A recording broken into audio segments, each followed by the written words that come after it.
अगले प्रश्न की ओर देखते हैं। निम्नलिखित शब्दों को संक्षेप में समझाइए। पहला क्या है? जीवन स्तर है और दूसरा जीवन की गुणवत्ता है। तो जीवन स्तर से आशय जीवन स्तर सामान्य रूप से धन दौलत और आराम के स्तर, भौतिक सामग्री और उपलब्ध आवश्यकताओं का द्योतक है। वह सुगमता है जिससे एक समय में और एक स्थान पर रहने वाले लोग अपनी आवश्यकताओं की पूर्ति कर सकते हैं। जीवन के आर्थिक स्तर का संबंध उन भौतिक परिस्थितियों से भी होता है जिसमें लोग निवास करते हैं या फिर रहते हैं। साथ ही सामग्री और सेवाओं से भी इसका निर्माण होता है जिन्हें वे काम में लेते हैं, और आर्थिक स्रोत से भी होता है जहां तक उनकी पहुंच होती है। तो जीवन स्तर के कारक, जीवन स्तर मुख्य रूप से किन कारकों पर आधारित होता है उसके बारे में जान लेते हैं। एक इंसान अपने जीवन में किन किन चीजों के ऊपर निर्भर होता है।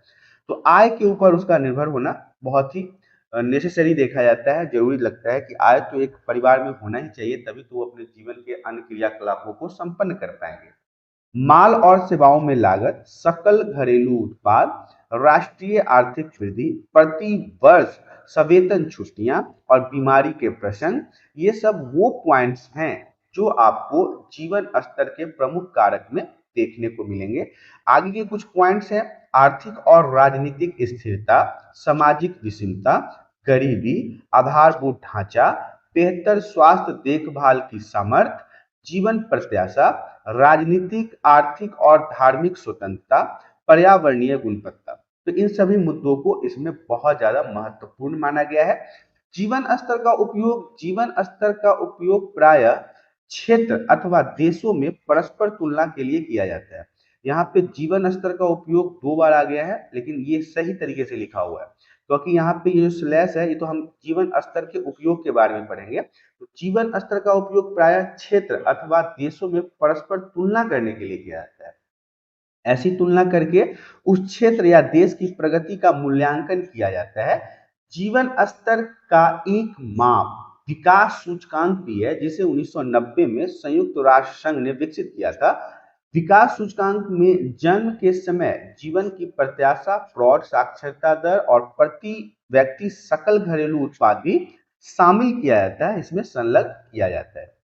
जीवन की गुणवत्ता के बारे में अगर बात की जाए तो जीवन की गुणवत्ता से आशय जीवन की गुणवत्ता में केवल जीवन के भौतिक मानक को सम्मिलित नहीं करना है, बल्कि मानव जीवन में दूसरे भी बहुत सारे अमूर्त पहलू भी सम्मिलित किए जाते हैं, जैसे अवकाश मतलब छुट्टी, सुरक्षा, सांस्कृतिक स्रोत, सामाजिक जीवन, भौतिक स्वास्थ्य और पर्यावरणीय गुणवत्ता इत्यादि भी जीवन की गुणवत्ता के लिए बहुत ही महत्वपूर्ण माने जाते हैं।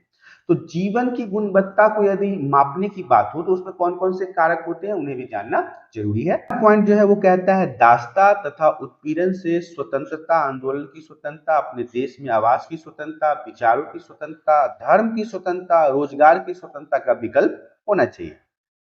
समान कानूनी सुरक्षा, भेदभाव से मुक्ति होना चाहिए। समान कार्य के लिए समान वेतन होना चाहिए।